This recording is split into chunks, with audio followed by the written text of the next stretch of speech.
or rather handed back to David. Right, okay, thanks, Don, for that. All I could see was Lionel and Fiona then. Right, I'm just going to mute everybody, and if everyone can turn off your video, please. And if you want to ask any questions, there should be a chat button down at the bottom or at the top of your computers. And if Gary said that he'll take questions at the end of the talk rather than as we go along. So I'll pass you over to Gary. I'll mute you all and I'll pass you over to Gary, who hopefully can unmute himself and we can all hear Gary.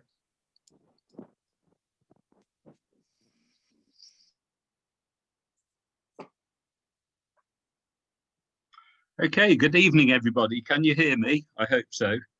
Yep. Thank you for that very kind introduction, Don. And thank you, David, for the technicalities. It's a shame that we can't all be together, but hopefully this evening you'll find what I'm about to say interesting. And I guess it's better than nothing at all. I'll just get my PowerPoint going.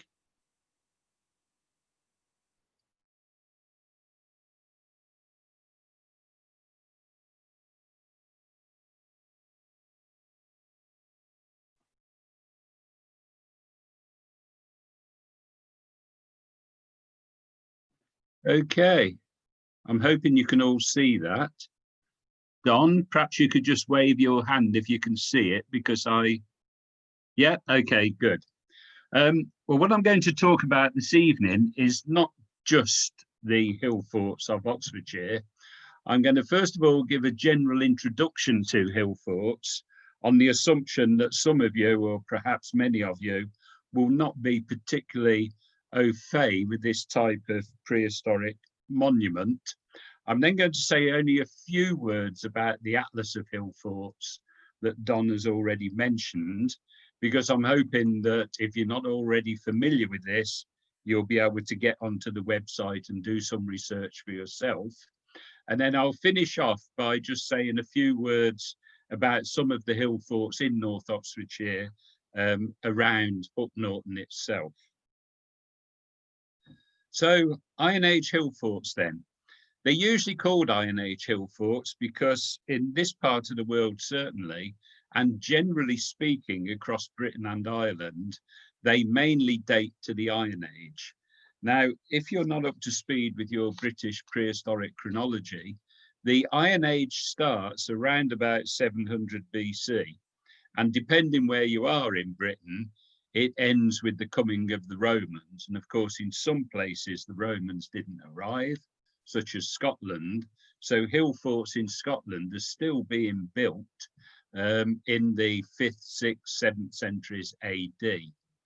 The earliest Hillforts that excavation has shown are in fact in Central Ireland, and they date back to the Middle Bronze Age. So they date back to sort of 1500, 1400, 1300 BC. And then by the Iron Age in Ireland, they're pretty much fallen out of use. So although Hillforts do have that much wider chronological span, in this part of the world, we call them Iron Age Hillforts because they pretty much all are Iron Age.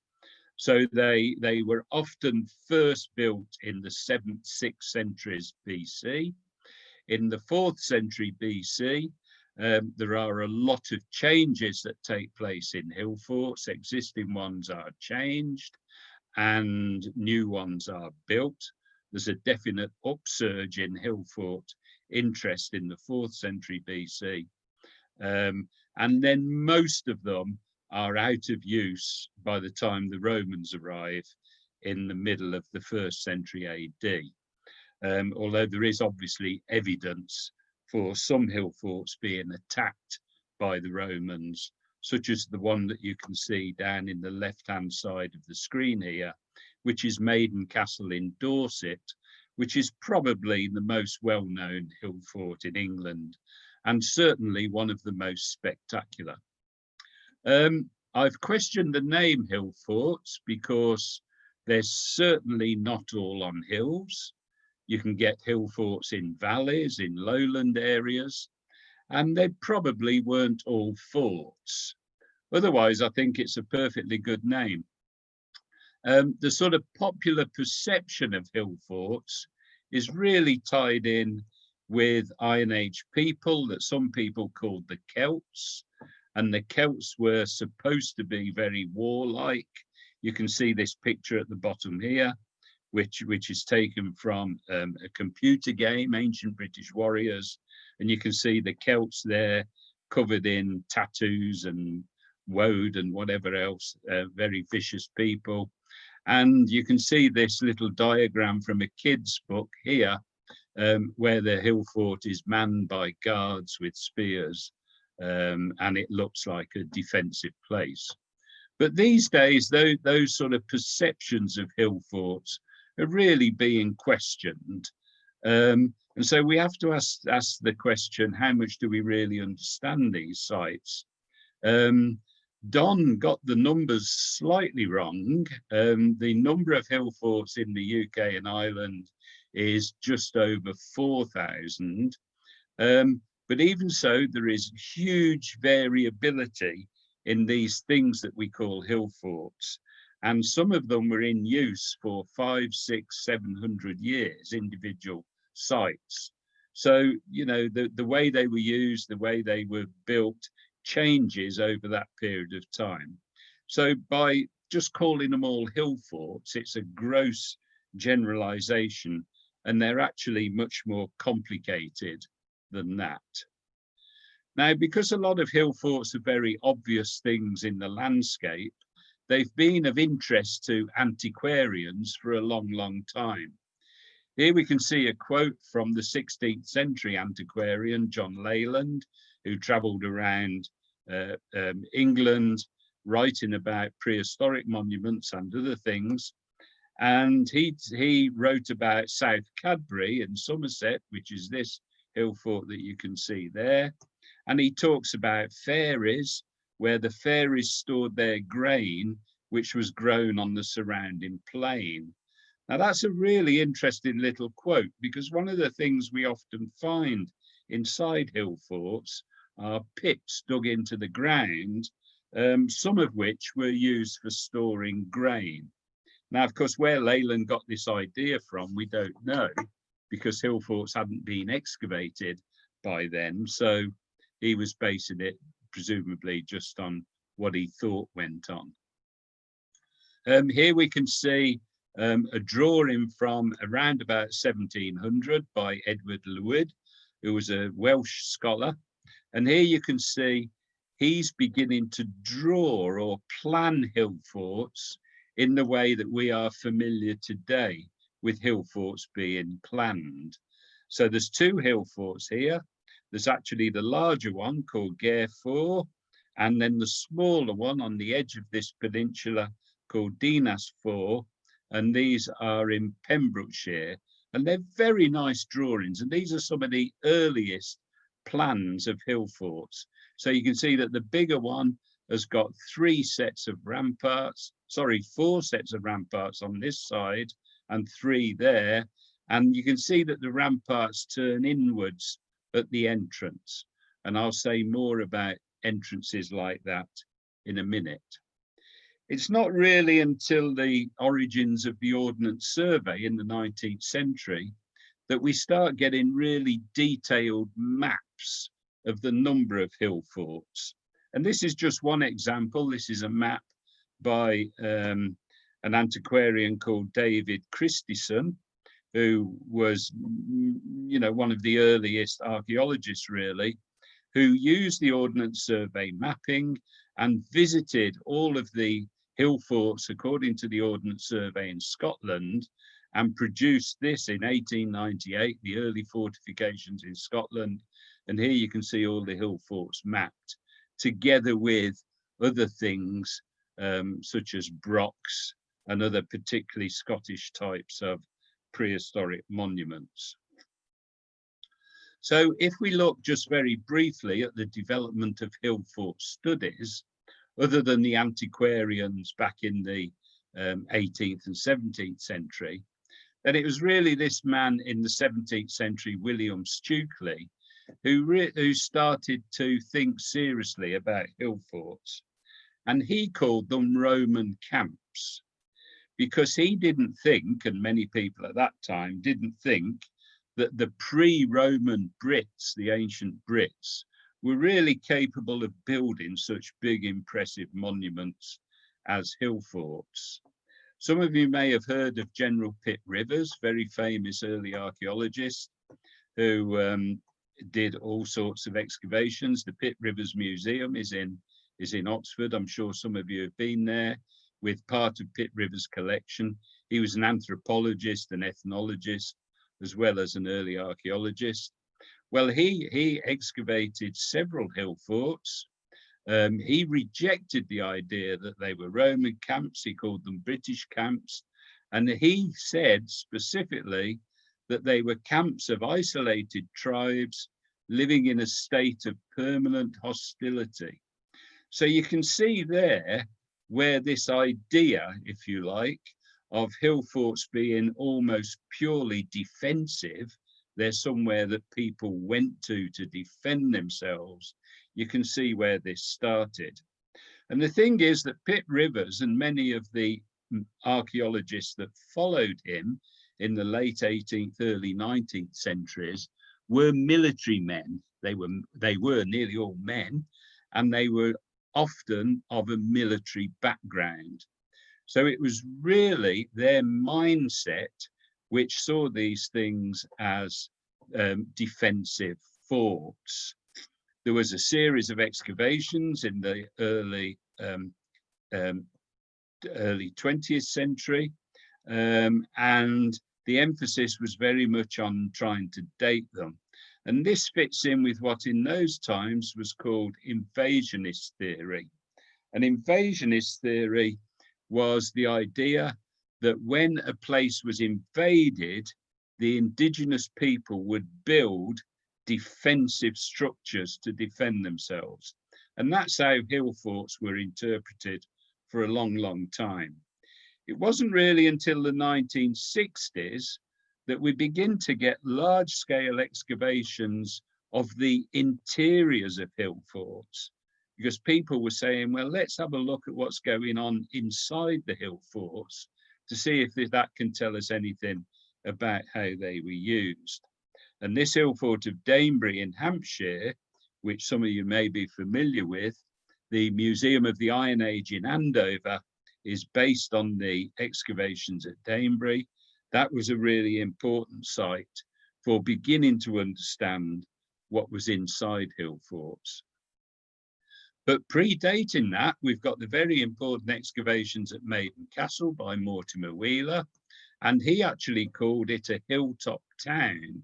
And you can see one of Mortimer Wheeler's reconstruction drawings here, where the interior of Maiden Castle is covered with houses.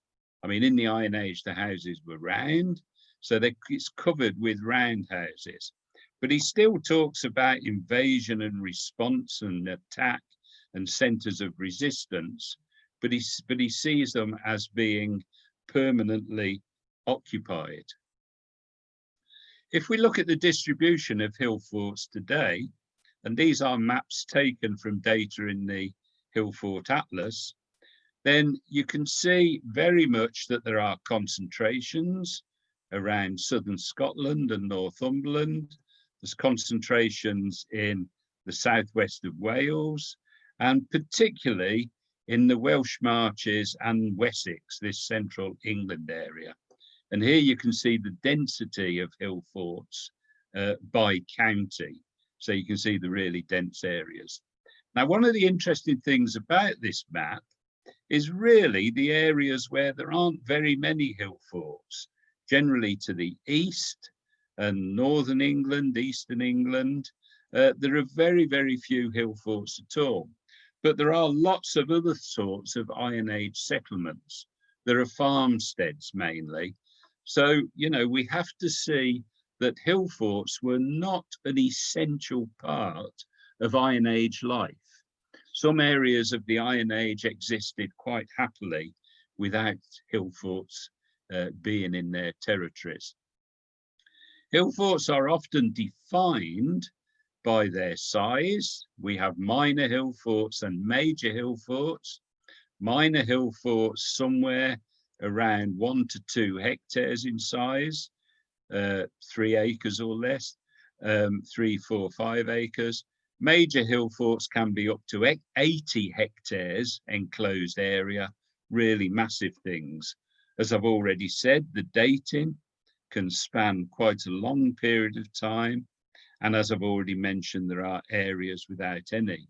So if we look at the distribution here of hill forts in Wales, we can see there are lots of very small ones around the southwest, Pembrokeshire, and then there's lots of very big ones in the Welsh Marches, and these run down into central Wessex. So very, very variable in terms of size and distribution. You may not think it's possible to be discovering new hill forts these days because they're quite big, obvious things, but new ones are being discovered mainly through aerial photography, particularly in areas like the Scottish borders, where there's been a lot of recent agricultural activity. So this little slide at the bottom left here, you can see the result of ploughing. So on one side of the fence, the hill fort hasn't been ploughed, and the 2 sets of ramparts and ditches still survive to quite a height. On the other side of the fence, they've been completely ploughed away. This is a very nice, quite complicated hill fort with several circuits of ditches, as you can see there. And that's on the Scottish borders, and that has been completely ploughed flat. So hill forts can be described according to their topographic position. If they follow the contours around the top of the hill, they're called a contour fort. You can get things called promontory forts, coastal or inland. They can be described by the numbers of ramparts that they have. Univallate if they have 1 rampart, or multivallate if they have more than 1 rampart. They can have something called a counterscarp bank, which is a little bank outside the outer ditch, where the ditch has been cleaned out and material's been thrown outside the ditch. There's often a topographical relationship between the number of ramparts and the topography. So if you've got a very steep approach to a hill fort, there might only be 1 rampart. But if on another part of the circuit, there's a very gradual approach, there could be 2 or 3 ramparts. So a hill fort doesn't have to have the same number of ramparts all the way around it. So this one is Scratchbury Camp.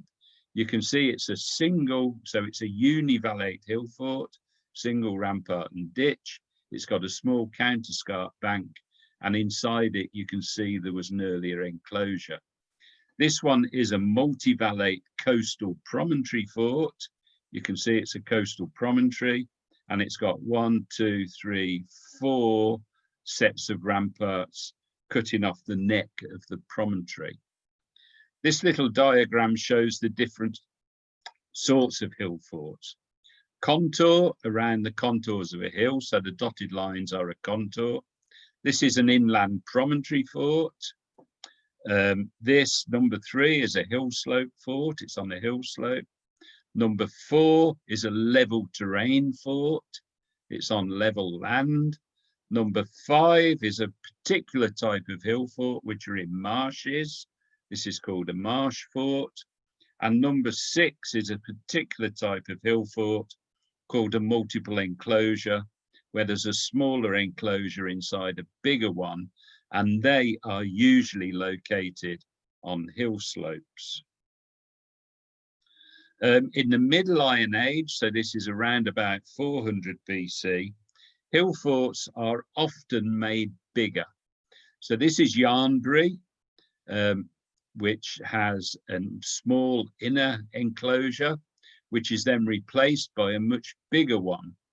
This is Maiden Castle that we've just seen. Maiden Castle started off as a small univallate hill fort there, shaded yellow. And then in about 400 BC, it's made much bigger and it's made more complicated. These are called developed hill forts. and developed hill forts often have multi-vallation and complex entrances. So you can see here that Yarnbury has got an interned entrance and it's got outworks. And you can see that the entrances at Maiden Castle are incredibly complicated. To get through the entrance, you have to go in between all of these outworks, which are outside the entrance, on both entrances, east and west. These are just some nice slides of typical Wessex hill forts. Uffington Castle, which many of you may have visited, it's with Uffington White Horse. I'll say a bit more about in a minute. Scratchbury we've already seen with an earlier enclosure inside it. Battlesbury, which is bivalate, you can see it's got 2 ramparts there. And then Bratton Camp in Wiltshire, which is a very strange shape. You can see it's round there. So hill forts are not always a particularly sort of round or ovalish shape. Now, I've already mentioned ramparts, and ramparts are obviously important because it's ramparts that surround a hill fort and define the area of land inside it.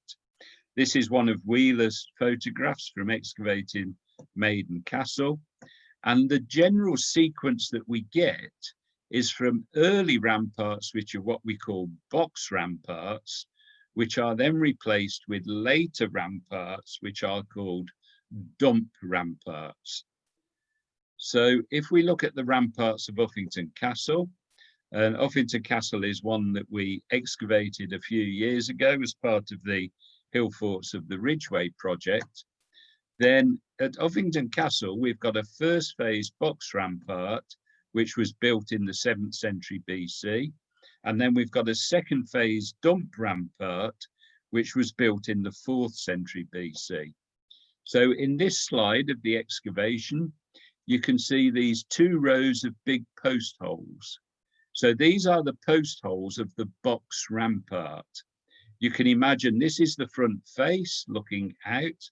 I'm assuming you can all see my cursor here. Can you see my cursor? Yeah, good. This is the outer face of the rampart, a vertical face with big posts and probably turves filling in between the posts, a ditch on the outside, and the box created is filled with material from the ditch. In the 4th century BC, this was beginning to collapse. One of the problems with box ramparts is they use a lot of timber, and timber rots, and there's evidence for posts being replaced. So they just dug the ditch much deeper and covered the box rampart with a huge amount of material, a huge dump of material, which creates a slope from the bottom of the ditch down there all the way up to the top of the rampart. So if we look at this section at the bottom here, the dark red is the phase 1 dump rampart. It's got the phase 1 box rampart. It's got a small ditch, and it's got the post holes and the material of the box. The brown material is the phase 2 dump rampart, a much bigger ditch, and the material just dumped over the top to create this, this steep slope up to the top of the rampart. On the outside is the so-called counterscarp bank, which is where they periodically cleaned out the ditch and threw the material onto the outside. The entrances into and out of hill forts, again, are very variable. We can get simple gap entrances like this one. This is a reconstruction of a hill fort, Sutton Common in Yorkshire. You can see the rampart there, and you can see it's just a simple gap with a big wooden gate. We get inturned and outturned, as we've seen already, and we can get outworks, as we've seen already at Maiden Castle. We can get little things called guard chambers on the inside of the intern, and we get blocked entrances. For some reason, particularly when they were constructing the developed hill fort defences, they would block an entrance. So in this little diagram, just working from the top of the left column downwards, here we've got inturned entrances. You can see the rampart turns inwards, and that's the ditch on the outside. These little things are the possible positions of the gates. Outturned entrance, in and out. We get what's called a hornwork. We get overlapping. We get a barbican entrance. We get outworks, simple gap, oblique, where there's two simple gaps offset, and then a passageway corridor where two ramparts are joined. Now, you can notice that part of the emphasis of a lot of these is to create a corridor. So as you go into or out of the hill fort, you actually pass through sometimes quite a long corridor to get into the interior. Now, depending on whether you think hill forts are defensive things or whether you go for a more up-to-date interpretation, and of course they could be both, that hill forts are to a large extent symbolic, and they're symbolic statements of the power and the importance of people who live there, then it may be that entrances, rather than just being defensive, are also symbolic. So when you walk through this corridor to get into the hill fort, you're actually impressed by the size and perhaps, sort of totem poles and all those sorts of things. People have drawn parallels to the entrances of churches. The entrance to a church is often highly decorated. It's not particularly functional. It's purely symbolic to show that you're entering into quite a different place than the outside. So it's to emphasize the difference between the outside and the inside. This is a particularly fine entrance. This is a reconstruction of the Barbican entrance at Crickley Hill in Gloucestershire in the Cotswolds. A very fine hill fort. It's an inland promontory. And here you can see it's a stone-built rampart. There's an inner gate and there's an outer gate, and there's this Barbican in between the two gates. This is Uffington. There's the White Horse. This is Uffington Castle. Some of our excavation trenches. So this is the Ridgeway running along just south of it. You can see that the western entrance is outturned and it actually joins to the counterscarp bank. So Uffington is univallate with a counterscarp bank. And this is the blocked entrance where the rampart wiggles. So what we're looking at there is the phase 2 dump rampart. And when the phase 1 box rampart was in use, it had two entrances, one at the east and one at the west. When they built the phase 2 dump rampart, they built it straight across the eastern entrance and blocked it. And I think that's something to do with them moving from they wanted to concentrate on one entrance, and Uffington was not occupied as a settlement. I think it was some kind of sacred place to do with the White Horse.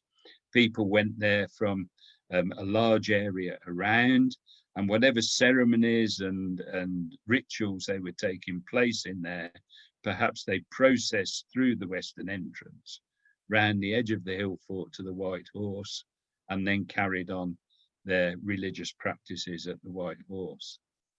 As I've already said, Middle Iron Age hill forts often have complex entrances. And here you can see a close-up of one of the maiden castle entrances.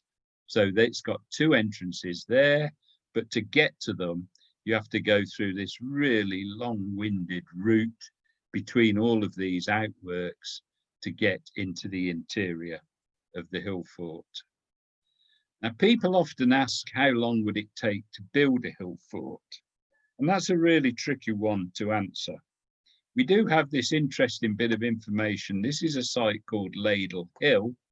If you're going down the A34 just past Newbury, Ladle Hill is visible on the left.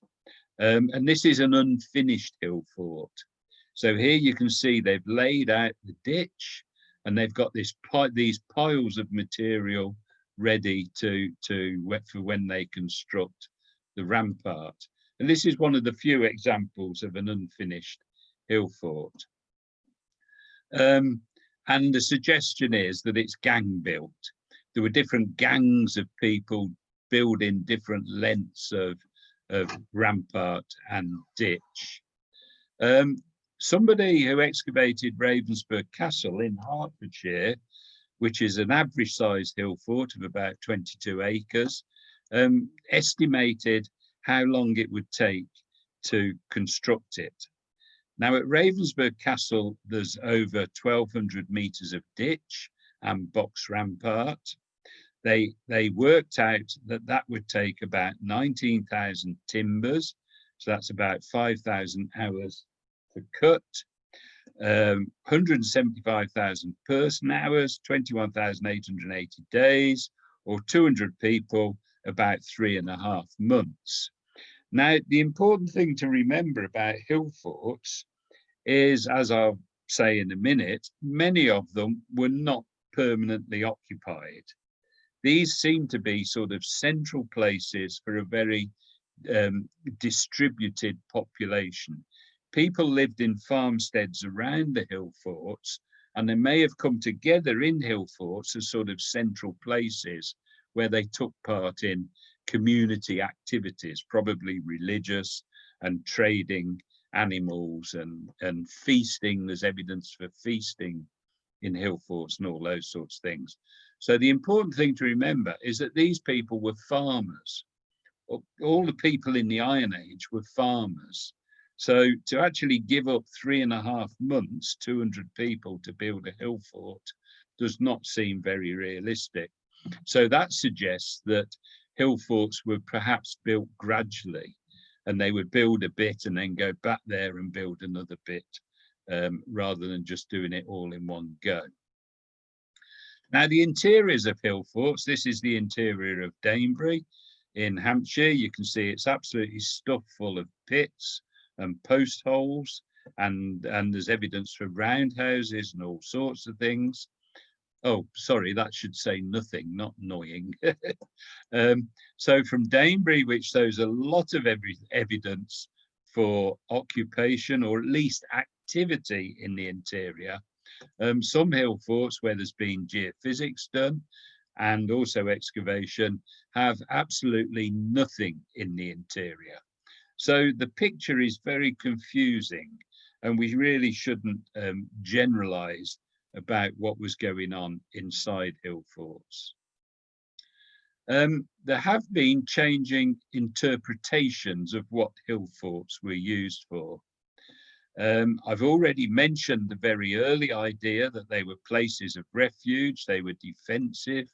If they were lived in permanently, then they were defensive places, or if the indigenous people were being attacked, then they could go to their local hill fort and defend themselves there.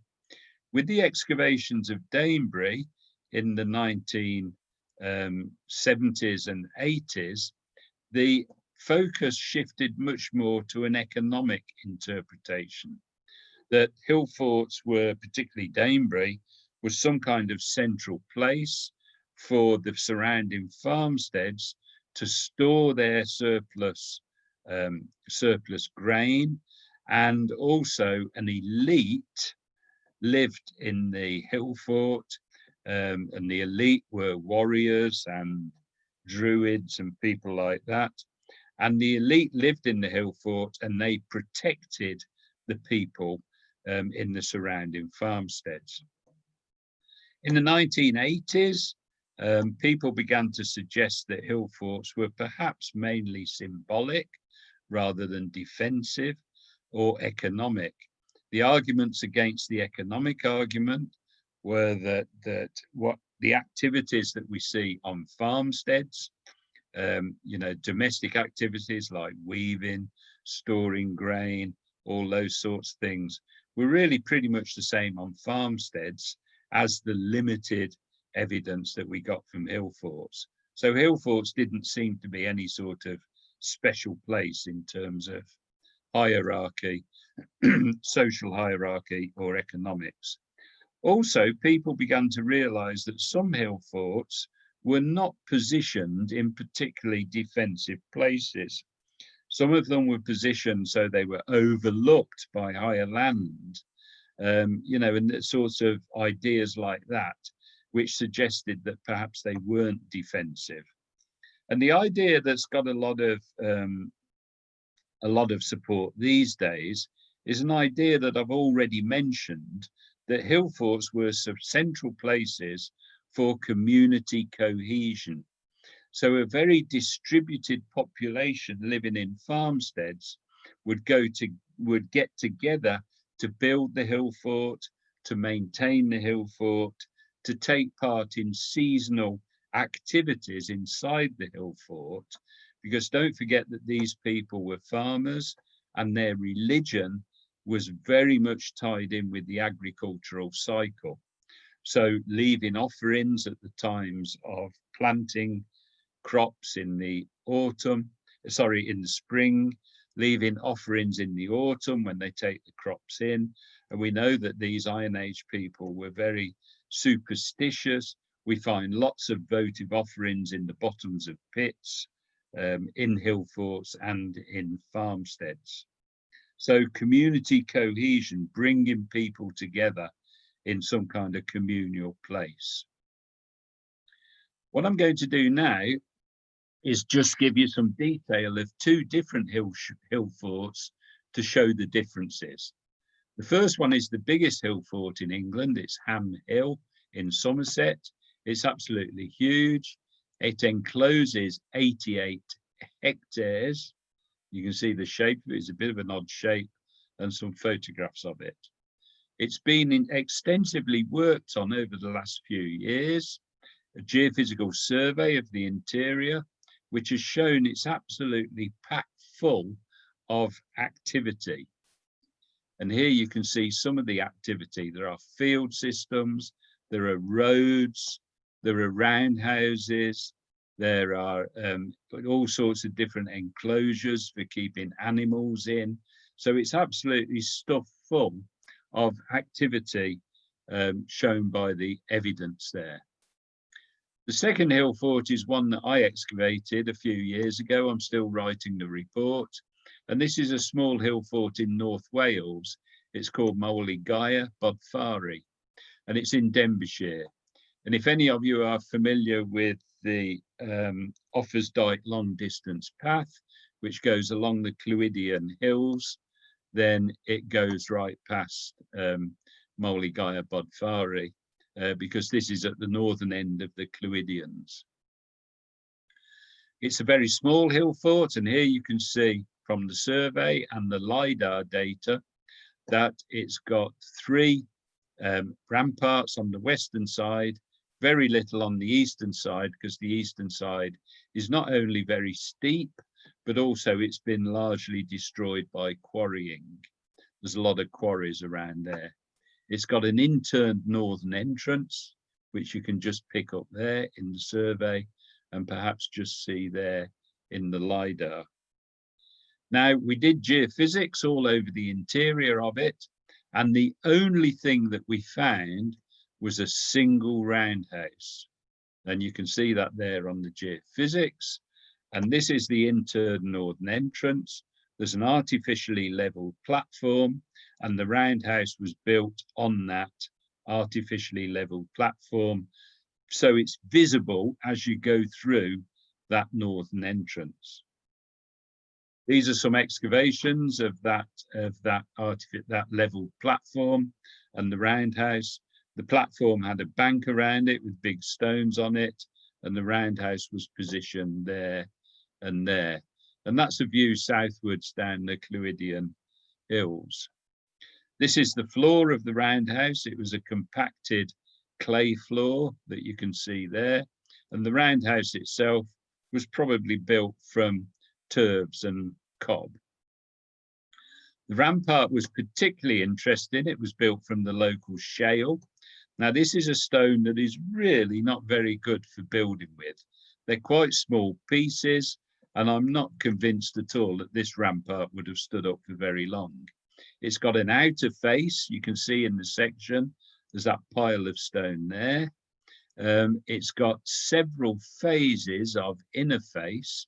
So the rampart was gradually made bigger and then bigger and then bigger again by keeping the same outer face, but building a new inner face and filling the box. This is a box rampart with material dug from the ditch. This is the outer face. You can see it's actually quite grotty. It's falling to bits. I mean, it's only small bits of shale. I don't think it would have stood up for very long, really. And this is the rock cut ditch, V-shaped ditch. And all of this material in the ditch is the collapsed rampart. And we did get radiocarbon dates for the building of this rampart of 4th century BC. Right, so what I'm going to move on to now is the Atlas of Hillforts of Britain and Ireland. As I've said, 4,147 sites. This is the web address if you want to go to it, and I recommend that you do. It's relatively easy to use. You can search for any hill forts. You can search by county, or you can search by type of rampart, type of entrance, or various other things. One of the interesting things about the Atlas was that we had a big citizen science component to it. So you can see it was launched and we got onto the BBC. We had lots of people who went out and collected information about hill forts for us and sent it into us. So over 300 sites were recorded by members of the public, mainly, I must say, from people like you in local societies, local archaeological and historical societies, and we gave lots of talks and training sessions. So here you can see groups in the New Forest. This is Lawrence, the New Forest archaeologist, with a group of people, and they were quite high tech. They had LiDAR images of sites on tablets, and they took them out into the field and then did a survey of them. And they did surveys of over 30 sites in the New Forest and parts of Hampshire. This is a particularly rewarding group of people. This hill fort, Bury Castle in Devon, was completely overgrown with trees. But based on what they were getting in contact with us at the Atlas, they contacted the landowner, they contacted Historic England, they came up with a management plan, they cleared the trees, they've done a survey, and they're now doing community excavation in the hill fort itself. The Atlas has been incredibly successful. These are some of the web statistics. First of all, the countries. These are the top 10 countries that have visited the Atlas with the number of hits. You can see from the UK, 39 million, 211,000 different visitors. And in total, you can see 426,000 different visitors and millions of hits. So it's been incredibly successful. And the Atlas has won various prizes for being research, community involved research. Universities give prizes for things like this. Right, so to finish off with, I'm going to have a quick look at some hill forts around Hook Norton. Now, you may be familiar with these, you may not be. But if you search the Atlas, you'll see that there are 23 hill forts in Oxfordshire. Obviously, this is North Oxfordshire, as you know. And we're going to have a quick look at this one called Wigginton Heath, sometimes called Hook Norton Camp. And it was really Don that asked me to look into this. I was going to ignore it because in the Atlas, it's classified as only a possible hill fort or uncertain hill fort, but it is in there. We've got Ilbury Camp down there, Madmarston Hill and Tadmarton. Now, unfortunately, the area around Hook Norton is not very well served with preserved hill forts. Several of them are damaged in various ways. Tadmarton you may be familiar with, but it's got a road going through the middle of it, and one side of it has been pretty much demolished and destroyed by the building of a golf course. So this is the golf course to the south, and there you can see the circuit or the half circuit of the ramparts and ditches. So it's bivalate, it's got 2 ramparts, 2 ditches, and these still stand one up to nearly 2 meters high in places. I don't know whether any of you have visited this site and had a look at it. There hasn't been any excavation there, but there have been various diggings. I mean, obviously when they were building the various bits of the golf course, and there's been various diggings in other bits of it, and there's been Iron Age and Roman pottery found there. This one, Wigginton Heath or Hook Norton Camp, which is not far away. So this is a plan from 1840 that Don and David sent to me. And so there you can see Tadmarton, and here you can see this one here called Hook Norton Camp. So this is a plan from 1840-ish. There's been no excavation, it's completely ploughed out. This is the view from the atlas. You can see it has crop marks there. In the 1970s, some of you, I don't know, may have been involved in this, but there was field walking carried out by Kate Tiller of Continuing Education Department and a local group, and flints of Neolithic to Iron Age were found, according to the report. Here you can see the shape of it. It's a very regular sort of hexagonal shape. Now, why it's only a possible or uncertain hill fort in the atlas is, first of all, because that is a very, very unusual shape for a hill fort. And I just don't think a hill fort would be that shape.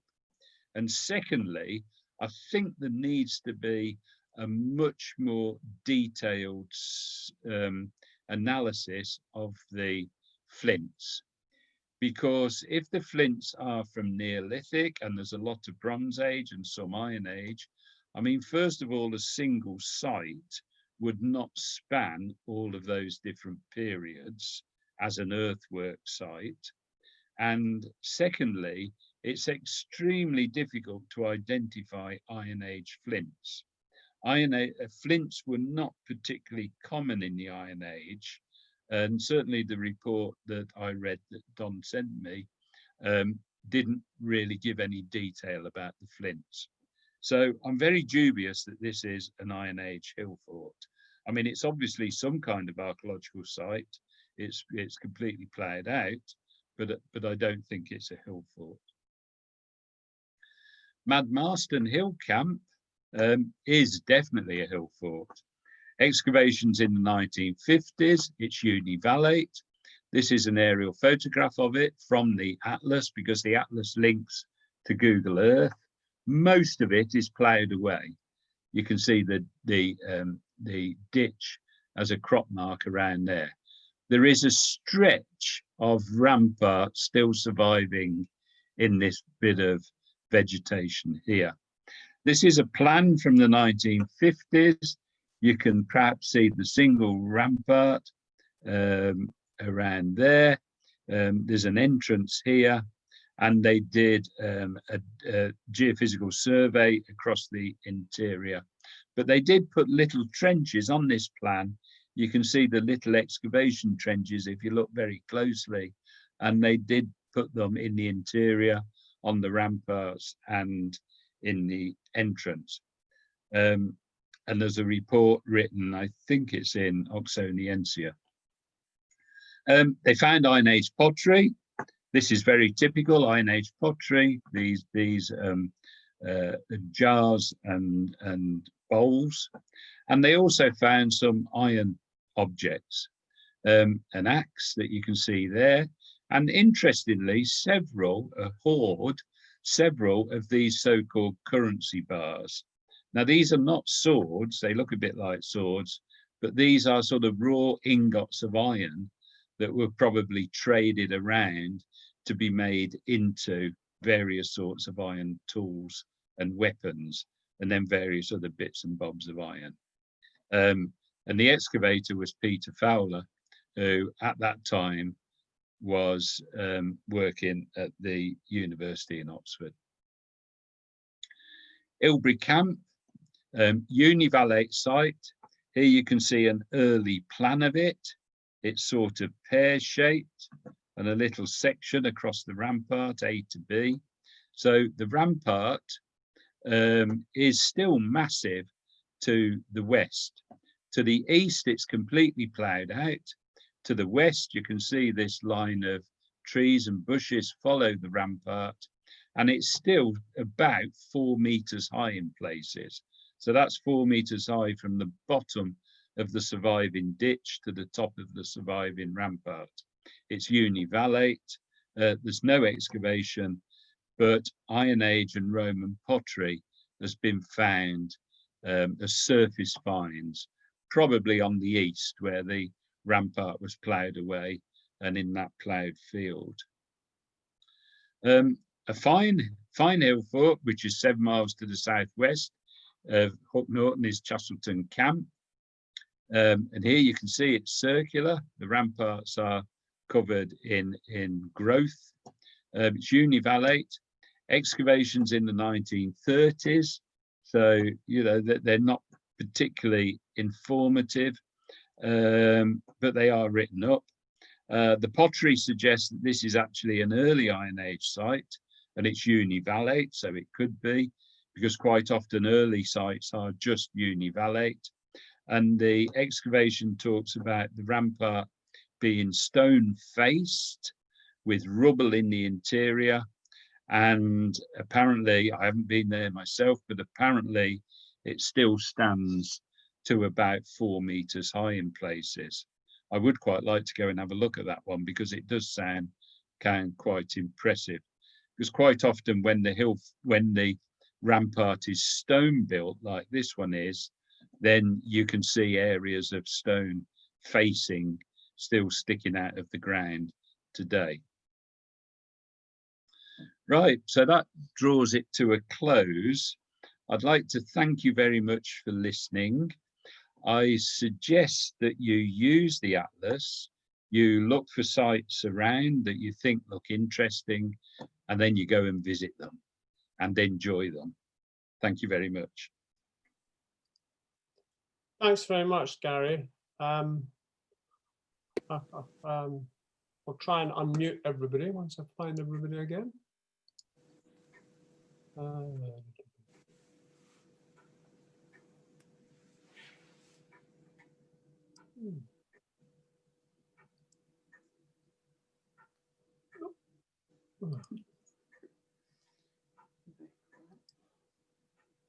If everyone can hear me, if you can unmute yourselves, and then I'm sure Gary will take any questions that you might have.